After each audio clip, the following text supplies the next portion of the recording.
મંગલમ ભગવાન વીરો મંગલમ ગૌતમ પ્રભુ મંગલમ સ્થૂલી ભદ્રાદયા જૈનો ધર્મોસ્તુ મંગલમ. અંદર કર્માદાનનું આપણને ત્યાગ કરવાનું છે.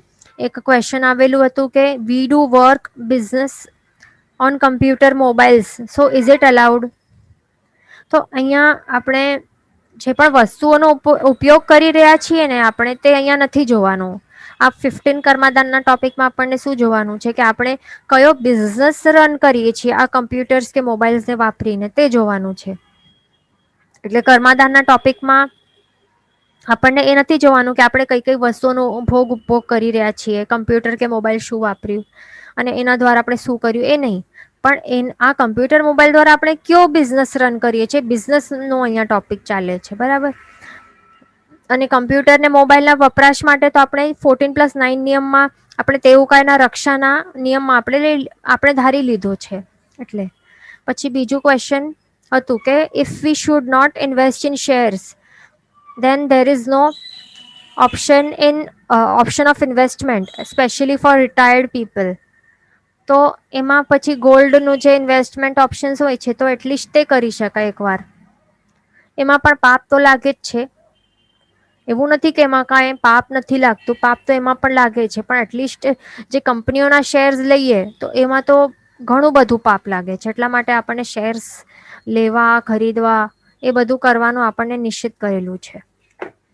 પછી હવે આપણે આગળ ચાલીએ. હવે આપણે આગળનું 5th કર્મ જોશું. સ્ફોટક કર્મ પણ કહેવાય કે ફોટક કર્મ પણ કહેવાય. તો હવે એમાં મેઇન શું છે, એનું મિનિંગ શું છે કે જે પણ પૃથ્વીના જે આપણું જમીન છે ને એનું જે પેટ કહેવાય ને તો એ ફોડીને કે ફાડીને આજીવિકા ચલાવવી, એટલે કે એમાં ડ્રિલિંગ કરવાનું કે ખાડા કરીને એટલે પૃથ્વીના પડને ફોડીને આજીવિકા ચલાવવી. તો એવા પ્રકારના જે પણ બધા કાર્યો હોય છે, બધા બિઝનેસીસ એના રિલેટેડ હોય છે તો તે બધા અહીંયા આવી જશે. જેમાં પણ પૃથ્વીના પડને ફોડીને આજીવિકાર્થે એવી રીતે કરતા હોય છે. તો એમાં શું શું આવી શકે છે? જેમ કે અહીંયા ઓઇલ આપણને દેખાય છે કે એટલે ઓઇલ અહીંયા એક્સ્ટ્રેક્શન કરી રહ્યા છે. અહીંયા અંદર એ લોકો ડ્રિલિંગ કરે મોટા મોટા મશીનોથી, આખો ડ્રિલિંગ કરે ને એ વખતે તો આખો ત્યાં જે એરિયા હોય છે ને ત્યાં આખો વાઇબ્રેશન થતો હોય છે, જોરદાર વાઇબ્રેશન ત્યાં થાય. અને એના કારણે ઘણા બધા જે માછલા વગેરે જે પણ એ તો ભાગી જાય, પણ જે નાનકડા હોય ખ્યાલ ન હોય તો એ ત્યાં મૃત્યુ પામી જાય છે. અને અસંખ્ય પ્રમાણમાં જો કેટલા બધા અપકાયના જીવો ત્યાં એના સંયોગમાં રહેલા છે એટલે એ બધા મૃત્યુ પામે. વળી ત્યાં ઓઇલનું એક્સ્ટ્રેક્શન થાય છે, એટલે ઓઇલ એટલે પૃથ્વીકાય જીવ, તો એ પૃથ્વીકાય જીવની પણ વિરાધના થાય છે. એટલે આવા પ્રકારના તેલના જે એક્સ્ટ્રેક્શન થાય છે, રિગિંગ હોય છે, તો એ આપણાથી નહીં કરાય. ન તો આવી કંપનીઓમાં જોબ પણ નહીં કરવાનું કે શેર્સ પણ નહીં લેવાના. પછી બીજું પેટ્રોલ ને ક્રૂડ ઓઇલ પણ એનું એક્સ્ટ્રેક્શન પણ વર્જ્ય છે, તે પણ એમાં પણ આપણને ઇન્વોલ્વ નહીં થવું જોઈએ. પછી કૂવા એટલે કે વેલ્સ કે તળાવ કે નીક વાવ બોગડા વગેરે એ બધું ખોદવા, તો એ પણ એવા પણ કામો આપણને કરવા ન જોઈએ, તે ધ્યાન રાખવાનું. અહીંયા જો કેટલો ખોદ્યો છે તો એટલે કેટલા પ્રમાણમાં કેટલા ફીટ નીચે એ સુધી એને ખોદ્યો છે વિચારો. એટલે એમાં પણ પૃથ્વીકાયના જીવો તો છે જેમની હિંસા અસંખ્ય પ્રમાણમાં તો થાય છે, પણ સાથે સાથે એના સહારે રહેલા જે પણ કેટલા બધા દર પણ હશે. અહીંયા ખાડા ખાડા દેખાય છે ને, હોઈ શકે છે કે તે દર પણ હોઈ શકે, પણ અહીંયા તો ચડવા ઉતરવા માટે એને બનાવ્યું હશે, પગ રાખવા માટે, પણ દર પણ હોઈ શકે.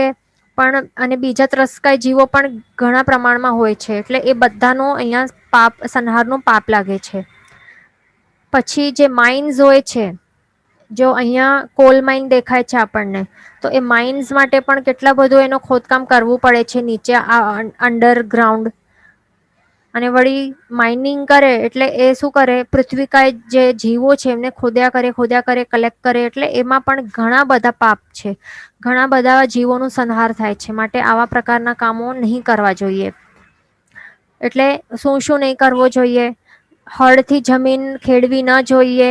પછી પર્વતો કે ખીણોમાંથી પથ્થરો કાઢવા, એ બધા કામો આપણાથી નહીં કરાય. બીજા જે અલગ અલગ પ્રકારના જે પણ ધાતુઓ નીકળતા હોય ને માઇનિંગ કરીને, તો એ બધું આપણાથી નહીં કરાય તે ધ્યાન રાખવાનું. બરાબર. આ એક માઇન છે. જો આ તો એરિયલ વ્યૂ એટલે બહુ દૂરથી વ્યૂ દેખાય છે, પણ જો બાજુમાં ઉભા રહીને જોયું તો બહુ જ મોટી એક અહીંયા ખીણની ખીણ બનાવી દીધી છે. અને એમાંથી જે ધાતુ હશે તો તે લગભગ ગોલ્ડની માઇન છે. તો એ ઘણું બધું એ લોકોએ એક્સ્ટ્રેક્ટ કરી નાખ્યું છે અહીંયાથી. તો આવી રીતે લોકો આવી રીતે અલગ અલગ ખાણો હોય છે. તો આવી રીતે તેઓ માઇનિંગ કરતા હોય છે. એટલે કેટલા પ્રમાણમાં ત્યાં જીવોની હિંસા થાય છે. એટલે આવા એમાં ઇન્વોલ્વ આપણને નહીં થવું જોઈએ. એમાં શું શું હોય? પથ્થરો કાઢે એમાંથી, પછી સોના હોય, ચાંદી, હીરા ના હોય માઇન્સ, કોલસા ના હોય, માટી પણ એ લોકો કાઢીને એ યુઝ કરતા હોય અમુક જાતની, અથવા તો અન્ય અલગ અલગ પ્રકારના મેટલ્સ પણ એ લોકો આવી રીતે એક્સ્ટ્રેક્ટ કરીને પછી વેપાર કરતા હોય છે. તો એ બધું આપણાથી નહીં કરાય તે ધ્યાન રાખવાનું. ખેતી એટલે કે કરસણ તે પણ આપણાથી નહીં કરાય. પછી કેરોસીનને એક્સ્ટ્રેક્ટ કરવાના કુવા હોય કે બોરિંગ હોય કે પંપ્સ હોય, તો એ પણ બધું નાખીને પછી એટલે જમીન ખોદવી પડે ને એને એક્સ્ટ્રેક્ટ કરવા માટે, તો એ પણ નહીં કરવું જોઈએ. પછી બિલ્ડિંગ્સ બનાવવા માટે શું કરવું પડે કે ટાવર્સ બનાવવું હોય તો એના માટે પાયા માટે જમીન ખોદવી પડે ને. સમજો કે કેટલા 22 ફ્લોર્સ બિલ્ડિંગ હોય તો એના માટે નીચેનું જે પાયો હોય પણ એકદમ મજબૂત હોવું જોઈએ ને. તો એના માટે કેટલા બધા ફીટ નીચે એ લોકો ખોદકામ કરવું પડે જમીન માટે, જમીનની અંદર. તો એ પણ અહીંયા સ્ફોટક કર્મમાં એ પણ આવી જાય છે. એ પણ એક આ જે સ્ફોટક કર્મ જે છે ને એ પણ કેવું છે, એ મહાઆરંભ કહેવાય છે. મહાઆરંભનો આ બિઝનેસ કહેવાય છે. એટલે જે આખો કન્સ્ટ્રક્શન નો બિઝનેસ છે ને, બિલ્ડિંગ કન્સ્ટ્રક્શન નો, તો આખું કેવું કહેવાય છે? મહાઆરંભનો એ બિઝનેસ કહેવાય છે. તો આપણાથી તે બિલકુલ નહીં કરાય. આપણા કેટલા બધા જણ આ કન્સ્ટ્રક્શન લાઈનમાં હોય છે. તો એ ખાસ ધ્યાન રાખવાનું. એકવાર આપણને સમજણ મળી જાય પછી એ ત્યાગી દેવાનું, અને બીજા કોઈ ઓપ્શન્સ જે હોય છે, ઘણા બધા ઓપ્શન્સ છે, તો બીજા કોઈ બિઝનેસમાં જોડાઈ જવાનું અને પછી તેનાથી આજીવિકા ચલાવવી. પણ એની અંદર આ જે કન્સ્ટ્રક્શન વગેરે જે બિઝનેસ છે એની અંદર તો બિલકુલ પણ ઇન્વોલ્વમેન્ટ હોવી ન જોઈએ આપણે. તે ધ્યાન રાખવાનું. કારણ કે એમાં ઘણી બધી પુષ્કળ પ્રમાણમાં બધા જ જીવોની એક ઇન્દ્રિયથી કરીને ત્રસ જીવોની ત્યાં ભયંકર વિરાધના થાય છે. ભયાનક હિંસા થતી હોય છે. માટે આવામાં બિઝનેસ કે જોબ્સ આપણને કરવા ન જોઈએ તે ખાસ ધ્યાન રાખવાનું. બરાબર. એટલે આપણે આ પણ જોઈ લીધું સ્ફોટક કર્મ કે ફોટક કર્મ. અને આ અત્યાર સુધી આપણે કેટલા 5 કર્મો જોયા ને, 5 પ્રકારના કર્મો. એ કયા કયા હતા? ઇંગાલ કર્મ, વન કર્મ, શકટ કર્મ, ભાટક કર્મ અને સ્ફોટક કર્મ. આ 5 જોયા ને. તો આ 5 જે ધંધાઓ છે તો તે કેવા છે? આ 5 એ ભયાનક હિંસા કરનારા છે. કેવા શબ્દો પ્રયોગ કરેલું છે શાસ્ત્રકાર ભગવંતે કે ભયાનક હિંસા કરનારા છે, તે ધ્યાન રાખવાનું. અને એવા જે મહાઆરંભના જે પણ આવા બિઝનેસો છે તો એ કરવાથી શું થાય છે? આપણી નરક ગતિ તે ફિક્સ થઈ જાય છે. આવતા ભાવમાં આપણું નરકમાં બુકિંગ થઈ જ જાય છે, કન્ફર્મ થઈ જાય છે. એટલા માટે અત્યાર સુધી આપણે જે 5 પ્રકારના જોયા ને, તો એમાં આપણને ઇન્વોલ્વમેન્ટ હોવી ન જોઈએ. આપણી જોબ વગેરે એમાં ન હોવું જોઈએ, બિઝનેસ ન કરવું જોઈએ, તે ધ્યાન રાખવાનું. કારણ કે આ જે 5 જે કર્મો છે અત્યાર સુધી આપણે જે જોયા, એમાં જે પણ વસ્તુઓ હોય એના પ્રોડક્શન કે મેન્યુફેક્ચર્સ હોય તો એમાં તો હિંસા તો થાય જ છે. પણ એના બાદ પણ એ વસ્તુઓનો ઉપયોગ જ્યાર સુધી થતો રહેશે ને, તો ત્યાર સુધી જીવોની પુષ્કળ હિંસા થતી જ રહે છે. માટે આ 5 કર્મોનો સદંતર ત્યાગ કરવો જોઈએ આપણને, તે ધ્યાન રાખવાનું. હવે આપણે આ 5 કર્મો તો જોયા. હા, અહીંયા એક બેઝમેન્ટનું પણ ભૂલાઈ ગયું, બિલ્ડિંગ્સ બેઝમેન્ટ. બરાબર છે. તો એ ભોયરા જે છે તો એ પણ આપણે નહીં બનાવાય. એમાં પણ ખોદકામ આવે જ છે. એટલે બેઝમેન્ટ્સ હોય, અંડરગ્રાઉન્ડ જે પણ પાર્કિંગ લોટ કે સ્પેસ એવા પણ બનાવતા હોય, મોલ્સમાં પણ હોય છે, બિલ્ડિંગના સ્ટ્રક્ચર્સમાં પણ બેઝમેન્ટ હોય છે, ભોયરા વગેરે. તો એ તો આવી જાય છે. એમ તો કન્સ્ટ્રક્શન જ્યારે કરે તો એમાં ભોયરા બનાવે કે નહીં બનાવે, એ તો નીચે એ ખોદે જ છે જમીન. કેટલા કેટલા ફૂટ કેટલા ફૂટ એ લોકો ફાઉન્ડેશન નાખવા માટે કેટલા ફીટ નીચે એ લોકો ખોદતા હોય છે. તો એમાં ભયંકર હિંસા થાય છે. એટલા માટે આવા જે કર્માદાન છે, આ 5 પ્રકારના કર્માદાન તે આપણને વર્જવા યોગ્ય છે, ત્યાગવા યોગ્ય છે. હવે આપણે 6 થી 10 સુધી જોઈશું. તો હવે 6 થી 10 પ્રકારના જે હવે આવશે ને, તો તે શું છે? વાણિજ્ય કહેવાય છે. હવે આગળના જે 5 આવશે ને, 6 to 10, તો એ જે કર્માદાન હશે તો એમને શું કહેવાય છે? વાણિજ્ય કે વેપાર. તો એ આપણે જોઈશું. હવે એમાં શું છે અને કયા કયા પ્રકારના આપણને વેપારો ન કરવા જોઈએ અને કયા કયા પ્રકારના વેપારો કર્માદાનમાં આવે છે, તે હવે આપણે જોઈશું. તો છઠ્ઠું છે દંત વાણિજ્ય. તો દંત અહીંયા છે તો એનું મિનિંગ ખાલી એ નથી કે દાંત વિશે છે કંઈક.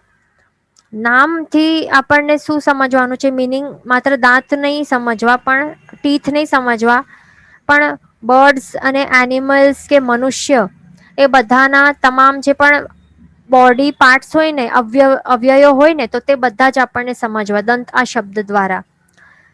તો હવે એમાં શું આવશે કે પક્ષીઓના કે મનુષ્યોના શરીરના અથવા તો એના કોઈ પણ પાર્ટ્સ કે તેમાંથી તૈયાર થતી કોઈ પણ વસ્તુઓ આપણે એમનામાંથી એક્સ્ટ્રેક્ટ કરી અથવા તો કાપી નાખી અને પછી વેચીએ, અને પણ પોતાના આજીવિકા ચલાવવા માટે, તો એ બધા એવા ધંધાઓ, આ કુકર્મો, એ બધા દંત વાણિજ્યમાં આવે છે. તો હવે એમાં શું આવે છે? થોડાક એક્ઝામ્પલ્સ આપણે જોઈ લઈએ. આપણે જેટલા એક્ઝામ્પલ્સ જોઈએ છે એટલા જ ન હોય, પણ એનાથી પણ વધારે આપણે એટલે બીજા કંઈ થતા હોય તો એ પણ અહીંયા સમજી લેવાના. તો અહીંયા એક તો છે જે અહીંયા ચમરી ગાય દેખાય છે ને, એને યાક આપણે સાંભળ્યું છે કે એને યાક કહેતા હોય, પણ એને એ કોણ છે? સાચે ચમરી ગાય છે. ગાયની એક પ્રજાતિ ટાઈપ કાઇન્ડ ઓફ. તો આ એના જે પૂંછડા હોય છે તો તે કાપી નાખતા હોય છે, તો એ અને પછી વેચતા હોય છે. તો એ પણ નહીં કરાય આવા ધંધાઓ. પછી જે આવા ઘુવડ છે, આઉલ છે, તો એના નખ હોય છે ને, તો એ લોકો નખ પણ આવી રીતે કાપી નાખતા હોય છે. એમની જે પણ જે અંધશ્રદ્ધા કહેવાય, તો કે અંધશ્રદ્ધા માટે કે બહુ લકી હોય, સમથિંગ આવું હોય છે, તો એની પણ બહુ ડિમાન્ડ રહેલી હોય છે કે ઘુવડના નખની. તો એ પણ એવા ધંધાઓ પણ આપણાથી નહીં કરાય અને લેવાય પણ નહીં. એ લેવાની તો વાત અહીંયા અલગ છે, પણ અહીંયા કર્માદાનની વાત છે અહીંયા. એટલે આવા નખ કાપીને પોતાની આજીવિકા ચલાવવી વેચીને, તો એ આપણાથી નહીં કરાય. પછી જે પણ જે પશુ હોય, પક્ષીઓ હોય, એનિમલ્સ, બર્ડ્સ હોય, એમના જે પણ રોમ, કેશ કે પીંછા એ બધા હોય ને, તો એ પણ કાઢી નાખીને, ખેંચીને કાઢીને નાખે અને પછી તે વેચે આવી રીતે. જે સ્કિન હોય છે, એટલે ચામડાની સાથે સાથે એમના જે ઉપરના જે વાળ હોય ને, તે પણ આવી રીતે કાઢી, એટલે એક ફર હોય છે તો તે પણ કાઢી નાખે છે. તો એટલે ફર પણ જોઈતું હોય ને, તો સાથે સાથે ચામડી પણ ઉખેડી કાઢે છે. એવા એ લોકો ક્રૂર હોય છે. તો આવા પ્રકારના જે ધંધા હોય છે, આજીવિકા અર્થે આ બધું ચલાવવું ન જોઈએ. પછી હાથી દાંત હોય છે, તો હાથી દાંત પણ એ પણ તોડીને પછી એ લોકો હાથી દાંત માટે તો એ લોકો કતલ કરી નાખતા હોય આખા આખા હાથીને. તો એ પણ આવા ધંધાઓ નહીં કરવા જોઈએ. પછી મૃગ મારેલી જે કસૂરી છે, જે ડિયર મસ્ક છે, તો મસ્ક મેળવવા માટે ડિયર્સનું એ લોકો પણ શું કરતા હોય છે? કતલ કરી નાખતા હોય છે. તો આવા પ્રકારના જે ધંધા હોય છે, જેમ કે પરફ્યુમ્સની આવી જે ફેક્ટરીઓ હોય છે, જેમાં એ લોકો મસ્ક વગેરે, ડિયર મસ્ક એવી રીતે આવી રીતે કાઢીને એક્સ્ટ્રેક્ટ કરીને આ ડિયર્સમાંથી પછી એમાં પોતાના જે પ્રોડક્ટ છે એમાં નાખતા હોય છે. તો એવા પ્રકારના ધંધાઓ પણ આપણાથી કરાય નહીં. પછી જે પણ પીંછા હોય ને, જે વાઘ, હરણના જે ચામડા હોય છે, વાઘ હોય એટલે કે લાયન હોય કે નહીં, ખાસ તો ટાઈગર કે ડિયરના જે પણ ચામડા હોય છે, જે સ્કિન હોય છે, કે વુલ્ફની પણ એ લોકો કાઢતા હોય છે. એટલે કોઈ પણ જાનવર એમણે છોડ્યું નથી. આજે હરણ હોય, સાબર હોય, તો એ બધાના જે ચામડા એ લોકો કાઢે, તો એ બધા બિઝનેસો નહીં કરવાના. અને પીછા પણ એ લોકો કાઢી નાખતા હોય, ખેંચીને કાઢી નાખતા હોય, પછી વેચતા હોય, એવા બિઝનેસો નહીં ચલાવવા જોઈએ. પછી જે શિંગડા છે, હોર્ન્સ, તો અહીંયા તો એન્ટલરનું હોર્ન્સ છે, શિંગડા છે. તો અહીંયા આપણે જોઈ શકીએ છીએ કે એને જો એક્સ્ટ્રેક્ટ, એને કાઢવા, ખેંચી નાખવા, જો અહીંયા એની ઉપરની જે મસ્તકની ચામડી પણ સાથે અહીંયા અટેચ છે. એટલે કેવી રીતે ક્રૂરતાપૂર્વક આખું ઉખેડી નાખ્યું હશે, વિચારો. કેટલી ક્રૂરતા જોઈતી હશે આવા કાર્યો કરવા માટે. અને બીજું અહીંયા દેખાય છે તો આખો મોઢા સાથે એનું, આખા એના મોઢા સાથે આખી એની સ્કિન, આખી શરીરની ચામડી છે અહીંયા. એટલે વિચારો કેવા કેવા લોકો, કેવા કેવા મિથ્યાત્વ અને કર્મવશ જીવો શું કરતા હોય છે. અને આવા કાર્યો કરીને પછી ક્યાં જાય? નરકમાં નહીં જાય તો પછી ક્યાં જાય? બરાબર. એટલે આવા બધા કાર્યો આપણાથી નહીં કરાય, તે ધ્યાન રાખવાનું. પછી જે એમના પશુઓના જે વાળ હોય છે, રૂંવાટા, આ બધું હોય છે, કે નખ હોય છે, કે હાડકા પણ હોય, તો એ બધું લઈને વેપાર પણ નહીં કરવું જોઈએ. પછી રેશમ હોય તો એનું પણ પછી એ પણ લઈને વેપાર એનું નહીં કરવું જોઈએ. પછી શંખ હોય, છીપ હોય, કોડા હોય, આ બધું અહીંયા જે દેખાય છે તો એ બધા શેલ્સ છે. શંખ, છીપ, કોડા, તો એ પણ લઈને એમનો વેપાર પણ કરવો ન જોઈએ આપણને. પછી ઘોરો ચંદન, અંબર, પછી ઊન હોય છે, કે મોર પીંછા, આ બધા એક્સ્ટ્રેક્ટ કરીને, એટલે કે એનિમલ્સ થી ત્યાં લઈને પછી એનો વેપાર કરવો ન જોઈએ. ઊન પણ એ લોકો કેવી રીતે કરતા? આ ઊન એટલે કે જે વૂલ છે, તો આવી રીતે આ જે જીવો છે, શીપ વગેરે, એમના શરીરો ઉપર આવી રીતે ઉગતો હોય છે નેચરલી. કારણ કે એમને જે ક્લાઇમેટિક કન્ડિશન છે એનાથી એને પ્રોટેક્શન મળે, એના માટે, તેમના માટે હોય છે. એ કઈ બીજા આપણા માટે નથી કે આપણે એમનાથી ત્યાંથી બધું કાઢીને આપણા માટે યુઝ કરી નાખીએ. આવી રીતે પછી શેવ ઓફ કરી નાખે એ લોકો એમના બોડી ઉપર. પછી એમને કેવી હાલત થાય? જે એમના માટે જે ઇન્સ્યુલેશન પ્રોવાઈડ કરતું હતું, એમનું જે વૂલ છે, પછી તો એ નીકળી ગયું. પછી એમની હાલત કેવી થાય? ઠંડી નહીં લાગે એમને? એમનું જે ઇન્સ્યુલેશનનું જે હતું એ લેયર, એ જ કાઢી નાખે લોકો. વારંવાર આવી રીતે શેવ ઓફ કરી નાખે. આ તો આવી રીતે શેવ ઓફ કરેલું છે આખો. પણ બીજા ઘણા લોકો શું કરતા હોય છે? એક અમુક પ્રકારના જે એમને જોઈતા હોય છે ને આવા પ્રોડક્ટ્સ, એ બનાવવા માટે ચામડીની સાથે સાથે જ ફર આખો કાઢી નાખતા હોય, ખેંચીને ત્યાં જીવતે જાનવરમાંથી. આવી રીતે કતલ કરી પછી એ રીબાઈને ત્યાં તડપીને તે જાનવર તે મૃત્યુ પામી જાય છે. એટલે સ્કિનની સાથે જ એમના આ ફર પણ એવી રીતે, જે વૂલ હોય છે, એ બધું આવી રીતે કાઢી નાખતા હોય છે ખેંચીને. સ્નેક સ્કિન પણ આપણે સાંભળ્યું છે, સ્નેક્સના ચામડા પણ આવી રીતે ખેંચીને કાઢી નાખતા હોય છે. એટલે કેટલા ક્રૂર લોકો શું કરતા હોય છે. પછી મોરપીંછના પણ લઈને પછી એમનો વેપાર એ પણ નહીં કરવું જોઈએ. અથવા તો કોઈ પણ આ પ્રકારના જે પણ આપણે ત્રસ જીવો જોયા, તો એમના અંગોને તેના ઉત્પત્તિ સ્થાને જઈને પછી ત્યાં વેપાર માટે એ બધું ખરીદવું પણ ન જોઈએ. એટલે આવી બધી વસ્તુઓનો આપણને ત્યાગ કરવાનું છે. કેમ કે એના માટે ત્રસજીવોને ટોર્ચર કરીને તેમને છેલ્લે પછી કતલ કરી નાખવામાં આવે છે. અને આજે તો એવો કાળ આવી ગયો છે કે આ તો એનિમલ્સનું તો એ કરે જ છે આવી રીતે હિંસાઓ, ક્રૂરતાઓ. પણ હવે મનુષ્યોએ પોતાની જાતને છોડ્યું નથી. હવે મનુષ્યો હવે શું કરે છે? બીજા મનુષ્યોના બાળકોના શું કરે છે? કિડનીઝ એ લોકો કાઢી નાખે, પછી એ વેચવા લાગ્યા છે.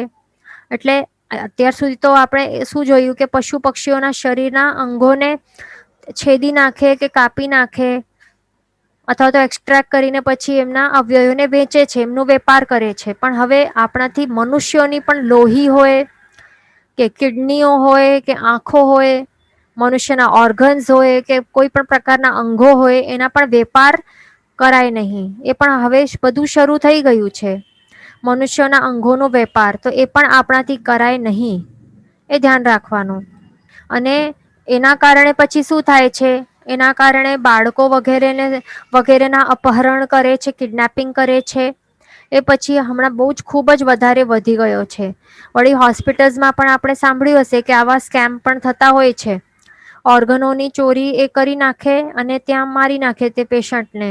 જો એમને ખ્યાલ આવે કે આગળ પાછળ કોઈ આટલું જોવા વાળું નથી તો શું કરે, કંઈક ઇન્જેક્શનો આપીને મારી નાખે, ઓર્ગનો કાઢી નાખે, સીવીને પછી શું કરે, ત્યાં ને ત્યાં જ પછી બાળી નાખે તે. એટલે એમનો અંતિમ સંસ્કાર પણ ફટાફટ કરી દે. આવું બધું કાંડ એ લોકો સ્કેમો કરતા હોય છે. ખુલ્લેઆમ આ બધું થવા આવ્યું છે આજના કાળ એટલે બહુ પડતો કાળ છે. હજી આવા ઇન્સિડન્ટો વધવા જ કરવાના છે. પછી હ્યુમન ટ્રાફિકિંગ પણ આના કારણે પછી ચાલુ થઈ ગયું છે. માટે આવા જે પણ વ્યવસાયો હોય કે એમાં નોકરીનું પણ આપણને ત્યાગ કરવું જોઈએ. એ બધું આપણાથી નહીં કરાય તે ખાસ ધ્યાન રાખવાનું. બરાબર. અહીંયા ક્વેશ્ચન છે કે દેરાસરમાં તો મોરપીંછનો ઉપયોગ થાય છે, તો અહીંયા શું છે, આપણે આજીવિકાર્થે આપણે શું કહ્યું છે કે આજે 15 કર્માદાન છે, તો એ શા માટે છે? આજીવિકાર્થે આવા બધા કામ ધંધાઓ આપણાથી ચલાવાય નહીં, તે છે. બરાબર. આપણે દેરાસર માટે આપણે શું કરીએ છીએ, આપણે હિંસા કરીને આપણે નથી કરતા. આપણે આજે એટલે પીકોકના જે પણ ફેધર્સ છે, તો જે પણ આવી રીતે જે પીકોક જે પોતે જે કાઢીને આવી રીતે છોડી દેતો હોય, ત્યાગી દેતા હોય ને પીંછા, તો તે લઈને જમીન ઉપરથી પછી તે આવી રીતે કલેક્શન કરીને પછી એ શુદ્ધ કરીને પછી યુઝ કરતા હોય છે. એટલે એના માટે કઈ હિંસા થતી નથી પીકોક્સની, તે ધ્યાન રાખવાનું.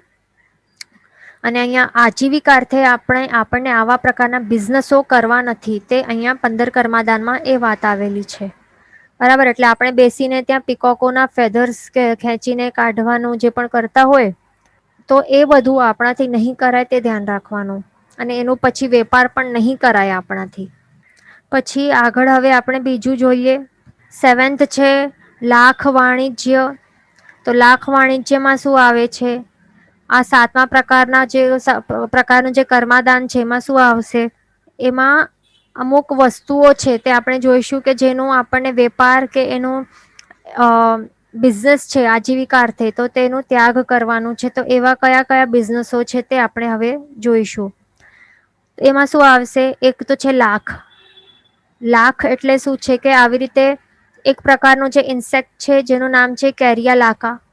અહીંયા જે આપણને દેખાય છે, તો તે એક આવા પ્રકારનું પહેલા તો ભક્ષણ કરે છે અને પછી એની વિષ્ટા રૂપે આવી રીતે લાખને આવી રીતે સિક્રીટ કરે છે. અને જે એનું સલાઈવા હોય વગેરે જે પણ એની જો નીકળતું હોય છે અશુચિ વગેરે, એમાંથી એ આવી રીતે લાખ બનતું હોય છે. તો એ ઝાડ ઉપર આવી રીતે એ છોડી નાખે છે અને ત્યાં એ ચીપકી જાય છે. પછી ત્યાંથી આવી રીતે એક્સ્ટ્રેક્ટ કરે છે આ લાખને. તો એવા પ્રકારના કાર્યો આપણાથી નહીં, એના એટલે લાખના બિઝનેસ આપણાથી નહીં કરાય. પછી મનશીલ છે, તો મનશીલ પણ શું છે? મનશીલનું પણ આપણાથી બિઝનેસ નહીં કરાય, તે પણ ધ્યાન રાખવાનું. પછી ટંકણ ખાર છે, એટલે કે બોરાક્સ પણ કહેવાય છે ને, ટંકણ ખારના પણ બિઝનેસ નહીં કરાય. પછી વજ્રલેપ. વજ્રલેપ એટલે કે હાર્ડ મોટાર. અહીંયા આપણને રાઈટ સાઈડમાં જે મૂર્તિ દેખાય છે, એમાં શું થાય છે? એમાં એક આપણને ક્રેક દેખાય છે ને, એના જો અહીંયા ક્રેક દેખાય છે. એટલે આવા પ્રકારની જે જૂની જૂની મૂર્તિઓ હોય છે ને, તો એને જો ખંડિત થઈ જાય ને, આવા ક્રેક આવી જાય ને, તો શું કરે? વજ્રલેપ લગાડે. તો વજ્રલેપ એટલે શું? આવો હાર્ડ મોર્ટાર આવી રીતે જે બનાવે છે, તો એ લગાડે છે. તો પછી એ પાછો બરાબર થઈ જાય છે. તો એ જે વજ્રલેપના પણ ધંધા આપણાથી નહીં કરાય. પછી જે પણ સિગરેટ હોય છે, તમાકુ હોય, બીડી હોય, તો આવા પ્રકારના પણ એના પણ આપણને ધંધાઓ કરવા ન જોઈએ. પછી ઘડી હોય, ફટકડી હોય છે, હા એલમ એટલે કે ફટકડી, એનું પણ બિઝનેસ નહીં કરાય. પછી અહીંયા જે બોમ્બ બનાવે છે, બોમ્બના ઘોડાઓ બનાવે, તો એ પણ આપણાથી એના પણ બિઝનેસ નહીં કરાય. પછી કંદમૂળનો પણ બિઝનેસ નહીં કરાય. કંદમૂળનો જે પ્રોડક્શન હોય કે વેપાર હોય એ પણ આપણાથી નહીં કરાય. અહીંયા તો વેપારનું છે. હા. પછી ભાંગ છે, તો ભાંગ એટલે કે મેરુઆના, તો એનું પણ આપણાથી એનું પણ કલ્ટિવેશન કરીને પછી એનું હાર્વેસ્ટિંગ કરીને એના પણ વેપાર આપણાથી નહીં કરાય, તે પણ ધ્યાન રાખવાનું. પછી ગાંજા કે કેનબિસ હોય છે, એ પણ આ જે ઉપર વનસ્પતિ દેખાય જોઈને આપણે એનું જ એક ભાગ હોય છે. ફ્લાવરી આપે છે તો એનું જ એક ભાગ હોય છે, નીચે આપણને દેખાય છે તે. તો એ પણ ગાંજા કે કેનબિસ એનું પણ આપણે કલ્ટિવેશન કે વેપાર નહીં કરાય. પછી તમાકુ હોય છે, ટબેકો, એનું પણ આપણાથી નહીં કરાય. પછી અહીંયા જે હા આવી રીતે ટબેકો એ લોકો નાખતા હોય છે સિગરેટમાં, એટલે ટબેકોનું જે પ્લાન્ટેશન છે એના પ્લાન્ટ્સનું કલ્ટિવેશન પણ આપણાથી નહીં કરાય અને એનો વેપાર પણ નહીં કરાય, તે ધ્યાન રાખવાનું. પછી બીડી સિગરેટનું પણ આપણે જોયું કે એનું પણ આપણને એના પણ ધંધાઓ નહીં કરવાના જોઈએ, નહીં કરવા જોઈએ. પછી અફીમ હોય છે, અફીણ કે અફીમ, તો એ પણ આપણને નહીં કરવાનું. પછી પોટેશ છે, એનો પણ ધંધો નહીં કરાય. પછી મહુડાનો પણ ધંધો નહીં કરાય. આનાથી દારૂ બનાવતા હોય છે મહુડાથી, તો એ પણ નહીં, એનું પણ કલ્ટિવેશન કે વેપાર નહીં કરવાનો. પછી આવે છે સાજી ખાર, એ કંઈક આવું દેખાય છે. સાજી ખારનું પણ બિઝનેસ નહીં કરવાનું આપણને. પછી આવે છે કોફી, કોફીનું પણ પ્લાન્ટેશન અને વેપાર આપણને નહીં કરવાનું, કોફી ને કોફી બીન્સ નો.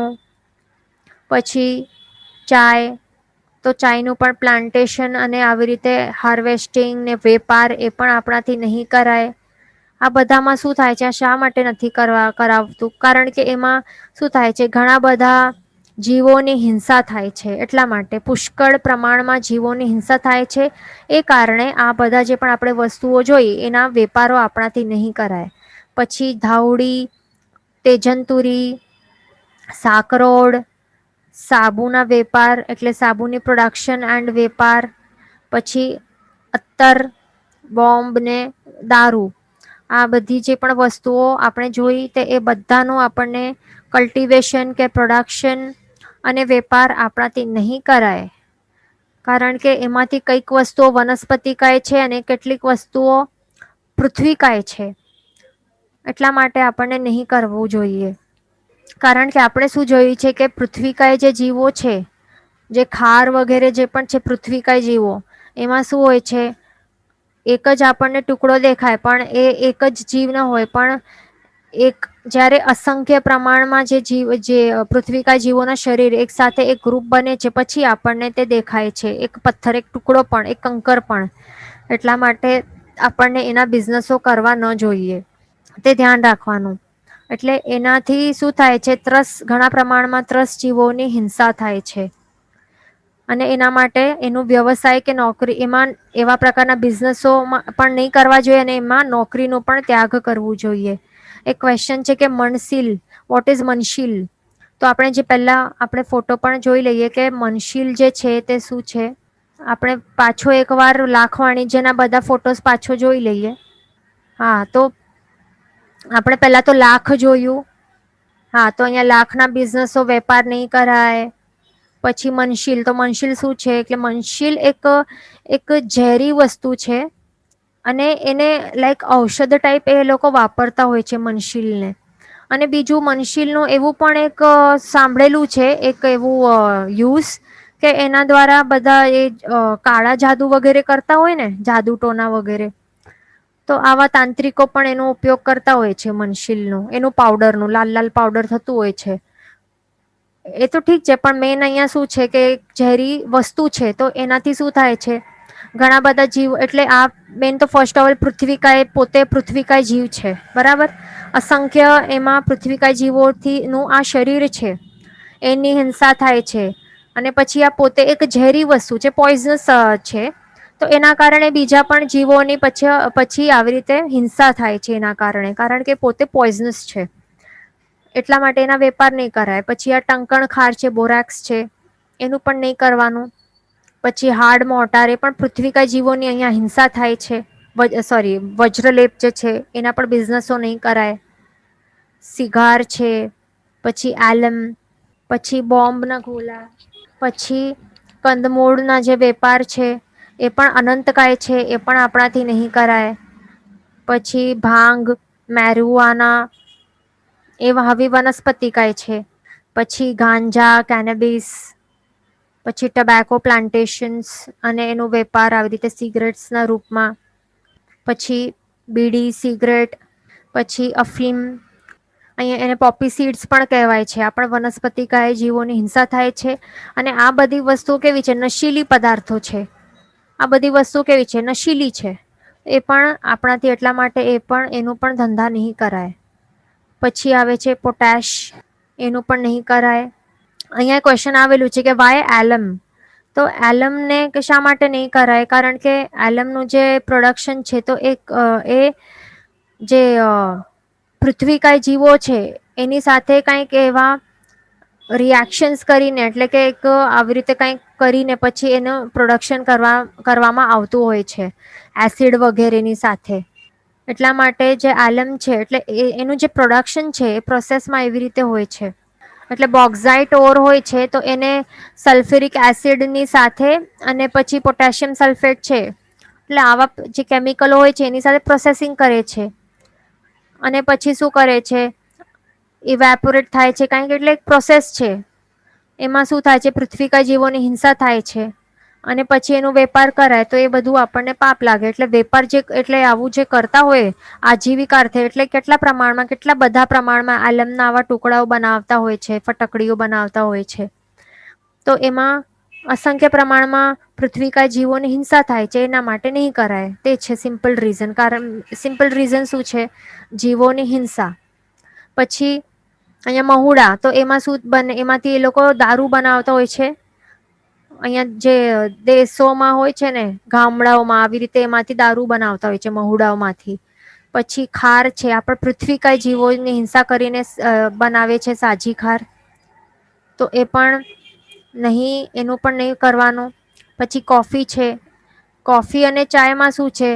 એ ઘણા જ ડિમાન્ડમાં હોય છે ને, ઘણા ડિમાન્ડમાં હોવાના કારણે એનું અને એનું પ્લાન્ટેશન ને કલ્ટિવેશન બહુ વધારે પ્રમાણમાં કરતા હોય છે. હાર્વેસ્ટિંગમાં પણ કેટલા જીવોની હિંસા થાય છે માટે, અને એ પણ લાર્જ સ્કેલ બિઝનેસ જ છે. આજીવિકા એટલા માટે નહીં કરવું જોઈએ.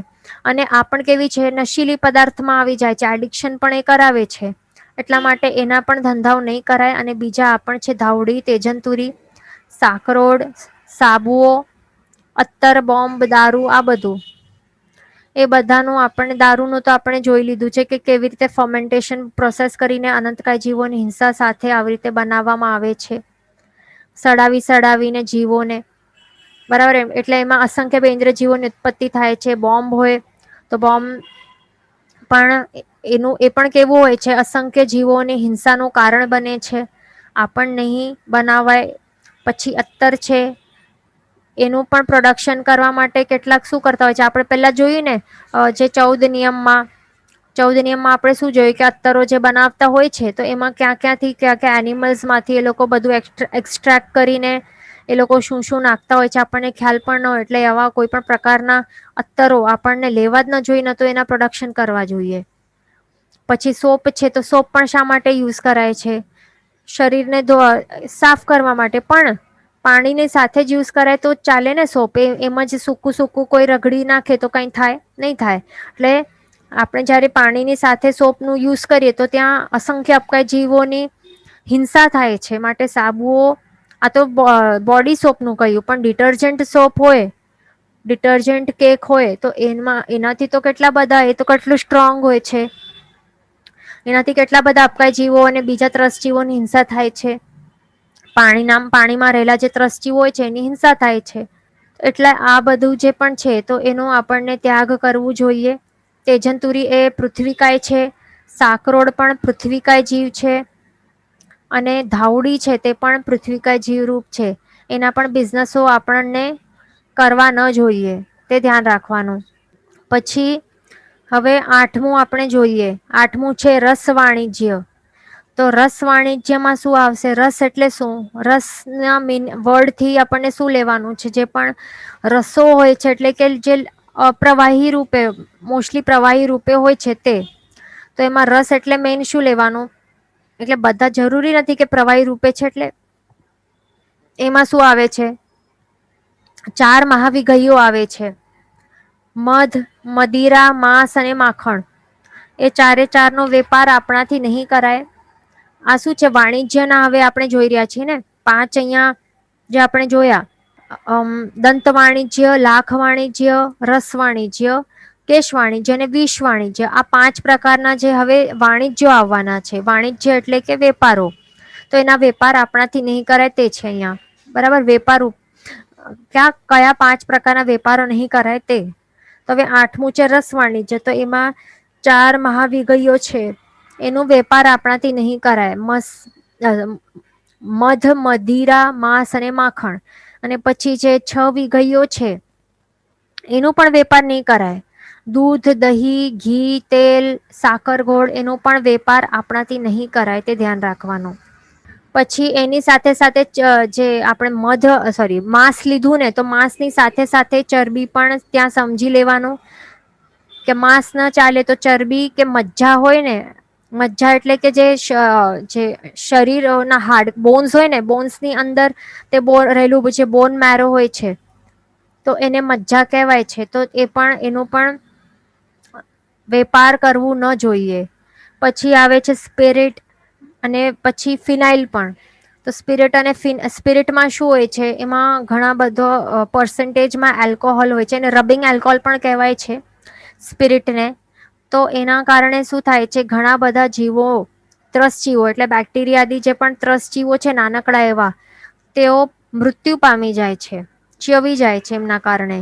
એટલા માટે સ્પિરિટ પણ એવું હોય છે અને ફિનાઇલ પણ એવું જ હોય છે. એટલા માટે એનો વેપાર આપણને કરવું ન જોઈએ. પછી આવે છે એસિડ. તો એસિડ જે હોય છે, તો એ પણ કેવું હોય છે? આપણા જ હાથ ઉપર લાગી જાય તો આખો બળી જાય ને, ચામડી બળી જાય. આપણને એવું થાય તો નાનકડા જીવોનું શું થતું હશે? આખા એમના શરીર બળી જતા હશે. એટલે એસિડના ધંધાઓ પણ, વેપાર પણ આપણાથી નહીં કરાય, તે ધ્યાન રાખવાનું. પછી છે મુરબ્બા અને પિકલ્સ. તો એ પણ જે બોળ અથાણા જે વેચતા હોય છે માર્કેટમાં, તો એ પણ કેવું, આપણે સાંભળ્યું હશે કે જે પણ બોળ અથાણા વાપરે એને પછી કેવી દુર્ગતિમાં જવું પડે, એને સીધો ને સીધો નરક ગતિમાં જવું પડે છે.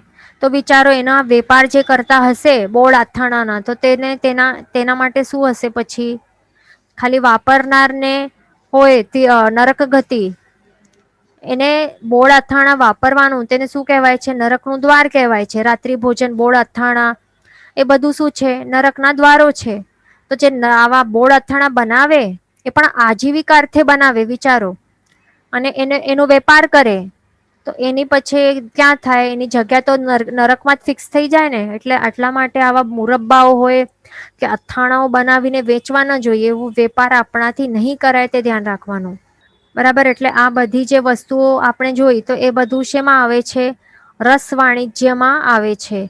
એવી બધી વસ્તુઓનો નો વેપાર કરવાનું, આપણને ત્યાગ કરવાનું છે. કેમ? કારણ કે એનાથી ઘણા બધા ત્રસજીવોની હિંસા થાય છે. અને એવા પ્રકારની ફેક્ટરીઓ પણ નહીં ચલાવાય, અને ન તો ત્યાં જોબ પણ આપણાથી નહીં કરાય. ઓકે. અહીંયા પહેલા હવે આપણે એક ક્વેશ્ચન લઈ લઈએ કે સ્નાત્રમાં અત્તર વપરાય તો ક્યાં લેવાનું? તો કયું લેવાનું? અચ્છા, સ્નાત્રમાં અત્તર વપરાય તો કયું લેવાનું? તો જે ફૂલના અત્તર આવે ને, જે મોગરા છે, કેવડા છે, ગુલાબ છે, એવા અત્તર લેવાના. અને એ પણ કયા? જે વિશ્વાસુ સોર્સ હોય ને, વિશ્વાસુ કંપની હોય, અહિંસક કંપની હોય, અને આપણને ખ્યાલ હોય, વિશ્વાસ હોય, અથવા તો ત્યાં આપણે જઈને જોઈ આવ્યા હોઈએ, આપણે આંખોથી ચેક કરી આવ્યા હોઈએ, તો એવા પ્રકારની કંપનીઓમાંથી જ લેવાનું. નહીં તો અત્તર નહીં વાપરશું ને તો પણ ચાલશે એક વખત, પણ જો વાપરવાનું હોય તો અહિંસક જ વાપરવું જરૂરી છે, તે ધ્યાન રાખવાનું. એસિડની પહેલાની વસ્તુ પ્લીઝ રિપીટ. તો એસિડની પહેલા આપણે શું કહ્યું? હા, સ્પિરિટ અને ફિનાઇલ માટે કહ્યું આપણે. સ્પિરિટ એટલે કે એને રબિંગ એલ્કોહોલ પણ કહેવાય છે. અને એમાં લગભગ 65-75% એલ્કોહોલ જ હોય છે. અને એના કારણે શું થાય છે? જ્યારે એ રબ કરીએ ને સ્કિન ઉપર, અથવા તો ક્લિનિંગ પર્પઝ માટે પણ જો સ્પિરિટ યુઝ કરવામાં આવે તો એનાથી શું થાય છે, એ મેઇનલી શા માટે બનાવેલું હોય છે સ્પિરિટ, એ જીવો એટલે કે બેક્ટેરિયા વગેરે જે જીવો છે, ત્રસ જીવો, તો એ ચવી જાય, એ મરી જાય જર્મ્સ, એના માટે જે બનાવેલું હોય છે ખાસ. એટલા જ માટે એનો વેપાર નહીં કરાય. અને ફિનાઇલ તો આપ જાણો જ છો કે ફિનાઇલથી પણ જર્મ્સ એટલે કે જીવો ની મૃત્યુ થાય છે, એટલા માટે એના વેપારો નહીં કરવા જોઈએ. અહીંયા ક્વેશ્ચન છે કે આર્કિટેક્ટ છે અને આપણે ખાલી ફોર્મ્સને સોફ્ટવેર પર મોડલિંગ કરીને આપીએ તો એ ચાલે કે નહીં ચાલે?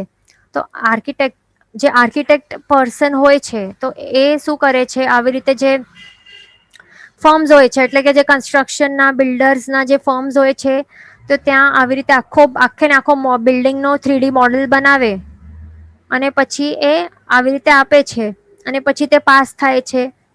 અને પછી એના હિસાબે, એ ડિઝાઇનના હિસાબે પછી તે આખો બિલ્ડિંગનો ફસાડ એટલે કે બહારનો આખો બને છે ને, અને અંદરના પણ જે ઘરો હોય છે એનું ઇન્ટિરિયર્સ એના પ્રમાણે બને છે. એટલે એ શું થઈ ગયું, it is a part of the building construction process, એક પાર્ટ છે એનો. એટલે એ થઈ ગયું ને કે આપણે બિલ્ડિંગ કન્સ્ટ્રક્શનનું જે કાર્ય છે એની અંદર જ આપણો એક આ હિસ્સો છે, આપણો એક ભાગ છે. એટલે આપણે એમાં જ જોબ કરી રહ્યા છે એવું જ થાય, ભલે આપણે કોન્ટ્રાક્ટ ઉપર હોઈએ તો પણ. એટલે એમાં જ આપણો ભાગ આવી જાય છે. કન્સ્ટ્રક્શનના પાપો પણ પછી આપણને લાગે જ છે, અમુક પ્રમાણમાં આપણને પણ લાગે જ છે. એટલે એ પણ જો થાય તો નહીં કરવાનું, બરાબર? તે ધ્યાન રાખવાનું, કારણ કે એના જ પ્રમાણે પછી બધું થશે ને મેન, એટલા માટે. અહીંયા ક્વેશ્ચન છે કે અફીણ ઇઝ પોપી સીડ્સ. હા, એ પોપી સીડ્સ છે. પછી અહીંયા ક્વેશ્ચન છે કે should one donate blood or donate organs like eyes, skin et cetera after death? તો આ બધું ક્યારથી ચાલી રહ્યું છે? આ બધું હમણાંથી જ ચાલુ છે ને? શું પહેલાથી ચાલુ હતું આ બધું? આ પહેલાથી નહીં ચાલુ હતું ને? જે બ્લડ ડોનેશન છે કે ઓર્ગન ડોનેશન છે, એટલે હ્યુમનના જે અવયવોના બિઝનેસો, એ તો હમણાંથી ચાલુ થયા છે, આઈઝ ને સ્કિન ને બધું. તો એ તો એમ નહીં કરવું જોઈએ, પણ ઘણી બધી સંસ્થાઓ આવી કરી રહી છે. આપણને જો મેન શું થાય છે એમાં, આપણું જે આસક્તિ એટલે કે જો મારાપણાનો ભાવ હોય છે ને, તો ત્યાં રહી જાય છે. જે આપણા શરીરોના અવયવો આપીએ ને, તો એમાં આપણા આસક્તિ ભાવ અને જે મારાપણાના ભાવ ત્યાં રહી જાય છે. તો એના કારણે હવે જેને પણ આપણે ડોનેટ કરશું, પછી એ પોતાનું જીવન જીવીને જેટલું પણ પાપ કરશે આખા લાઈફ ટાઈમમાં, તો એ બધાનો પાપ આપણને લાગતો રહેશે. આપણે ભલે ચવી ગયા, આ ભાવથી બીજા ભાવોમાં ચાલ્યા ગયા, આપણને કઈ હવે ખબર નથી. આપણને નવી સ્કિન, નવી આંખો અને નવા બ્લડ ને આંખો, નવો ઓર્ગનો બધા નવા મળી ગયા નેક્સ્ટ ભાવમાં. અને આપણને પૂર્વ ભાવમાં કોને શું ડોનેટ કર્યું છે એનું યાદ પણ નથી આપણને, છતાં પણ આપણા જે બોડી પાર્ટો જે વપરાય છે, એ વ્યક્તિ વાપરીને એના દ્વારા શું શું કુકર્મો કરી રહ્યો છે, એ બધાનો પછી આપણને પાપ લાગતો રહે જ્યાર સુધી તે વ્યક્તિ જે છે એ જીવતો હશે. એટલે તે ધ્યાન રાખવાનું. એટલે એવું હોય છે એમાં. અહીંયા ક્વેશ્ચન છે કે yesterday you told don't grow plant, we are giving life to વનસ્પતિકાય. હા, તો વનસ્પતિકાયને આપણે, હા, તો નવા ઉત્પત્તિ કરીએ છીએ, તો એ તો નથી કરવાનું ને. આપણને શા માટે નવા નવા જીવોની ઉત્પત્તિ કરવાનું? એનો ઉત્પત્તિ માટે આપણને નિમિત્ત શા માટે બનવાનું? એ બધાનો પાપ લાગે આપણને. પછી એમના જે પણ જો અનંતકાય હોય, તો પછી એક શરીરમાં અનંત જીવો હોય. સાધારણ વનસ્પતિ કાય હોય તો બધાનું જન્મ મરણ જે પણ વેદના થાય, બધું પાપ આપણને પછી લાગતું રહે. એટલા માટે આપણને પ્લાન્ટ જે ખેતી હોય છે એ બધું આપણાથી નહીં કરાય, બરાબર? અને પછી માત્ર ગ્રો કરીને પછી થોડી છોડી દઈએ, પછી એનું પછી એમાં જે ગ્રો થાય છે એનું હાર્વેસ્ટિંગ કરીએ, પછી એના આખો પ્રોસેસ પછી કરવું પડે. વળી એમાં પછી પ્લાન્ટેશન થઈ જાય તો પછી ત્રસજીવોની ઉત્પત્તિ થઈ જાય, અળસિયા વગેરેની ઉત્પત્તિ થઈ જાય, હાર્વેસ્ટિંગ વગેરે ને પછી આખો પ્રોસેસ થઈ જાય. પછી એ નવો પાક પાછો સો કરવા હોય સીડ્સ, તો પછી પ્લોવિંગ કરવું પડે. પ્લોઈંગના ટાઈમમાં પછી કેટલા ત્રસજીવોને હિંસા થાય છે જે ત્યાં ગ્રો થઈ ગયા, એટલા માટે નહીં કરાય. અને એમાં આપણે કોઈક નવા અહીંયા જે લૌકિક, અહીંયા જે ટીવી વગેરેમાં જે ચાલે છે ને કે વી આર ગિવિંગ લાઈફ, તો એમાં કઈ પુણ્યનું થોડી વાત છે કે આપણે કોઈને જીવન આપી રહ્યા છીએ. એ એ જે એ લોકો કહે છે ને, એ જે વિચારધારા છે એ ખોટી છે. આપણને એવી રીતે નથી ચાલવાનું. આપણને કોઈ પણ જીવોની ઉત્પત્તિના રીઝન આપણને નિમિત્ત નથી બનવાના. તે ધ્યાન રાખવાનું. ન તો ઉત્પત્તિના નિમિત્ત બનવાના, ન તો એમના મરણના નિમિત્ત બનવા જોઈએ. એ બધું પાપ આપણને લાગે એટલા માટે. પછી એક ક્વેશ્ચન છે કે વિધાઉટ આસક્તિ ભાવ can we donate organ after વોસીરે? તો એમાં જો આપણે જીવતા હોઈએ તો આપણે કેવી રીતે વોસીરે કરીને ડોનેટ કરી શકીએ આપણો ઓર્ગન? કારણ કે આપણે વોસીરે કરી દીધું તો તે આપણું છે જ નહીં, તો પછી આપણે કેવી રીતે આપી શકીએ? એટલે ઓર્ગન ડોનેશન માટે પહેલા તો શું કરવું પડે? મૃત વ્યક્તિઓ હોય છે તો એના મૃત વ્યક્તિઓના ઓર્ગન્સ ડોનેશન કરતા હોય છે ને, આંખોને આઈસ ડોનેશન. એટલે આપણે જીવતા હોઈએ તો ત્યારે આપણે આઈસ નહીં આપી શકીએ, બરાબર? અને આપણી આસક્તિ ભાવ જે છે તો એ એમાં જ રહી જાય પછી. એટલા માટે અને પછી એ વાપરીને એ આઈઝ એ આંખોનો વપરાશ કરીને જે પણ એ પાપ કાર્યો કરશે એ બધાનો પાપ આપણને લાગતો હોય છે. અને બ્લડ ડોનેશનનું પણ એમ જ છે કે બ્લડ ડોનેશન આપણે જેટલી વખત પણ કરતા હોઈએ તો એ બ્લડ કયા કયા વ્યક્તિઓ પાસે જતું હોય છે, અને એ બ્લડમાંથી જે પણ શક્તિ એ ડિરાઈવ કરીને પછી જે પણ પાપ કાર્યો કરે, અને એ બ્લડ કેટલા કેટલા જીવો પાસે ગયું હશે, આપણને ખ્યાલ જ નથી ને કોના પાસે જાય છે. એ પણ આપણને ખ્યાલ નથી હોતું કે કયા વ્યક્તિ પાસે જાય છે. પછી એ વ્યક્તિ કેવી રીતે એ યુઝ કરે છે એ શક્તિ દ્વારા, તો એનું પાપ આપણને લાગે છે. અને બીજું એ પણ છે કે આ બ્લડ જે છે ને, તો એમાં પણ સ્ટોરેજ માટે કેટલી વખત સુધી રાખતા હોય છે, તો ત્યાં પછી 48 મિનિટ્સ બાદ એમાં અસંખ્ય જે સમૂરછિમ જીવો છે, સમૂરછિમ મનુષ્યોની ઉત્પત્તિ થઈ જાય છે. એટલે એ સમૂરછિમ અસંખ્ય સમૂરછિમ મનુષ્યોની ઉત્પત્તિ અને એમના જન્મ મરણના એ બધા સાયકલ સ્ટાર્ટ થઈ જાય છે. બધાનો પછી પાપ આપણને લાગે છે, કારણ કે ઘણા ઘણા ટાઈમ સુધી એ સ્ટોર કરીને પડેલા હોય છે. આવી બ્લડ પણ એક લોહી એ અશુચિ જ છે, એ અશુચિ જ કહેવાય છે, અને ઘણા ટાઈમ સુધી એ સ્ટોર કરેલી હોય છે. પણ હવે એમાં પણ આપણે જો એવું સમજીએ કે સમજો કે કોઈક મહારાજ સાહેબને જરૂર હોય તો પછી આપી શકાય. કેમ? કારણ કે હવે આપણે જો એમને બ્લડ આપ્યું કે આપણું જે ઓર્ગન જ આપી દીધું એમને, તો એનું સદુપયોગ કરશે, આખો આરાધનામય જીવન જીવશે, બરાબર ને? તો ત્યાં પછી પાપ નથી લાગતું. એટલે એમાં એવું છે, બરાબર? કોઈક મહારાજ સાહેબને જરૂર હોય એવું તો આપણે આપી શકીએ.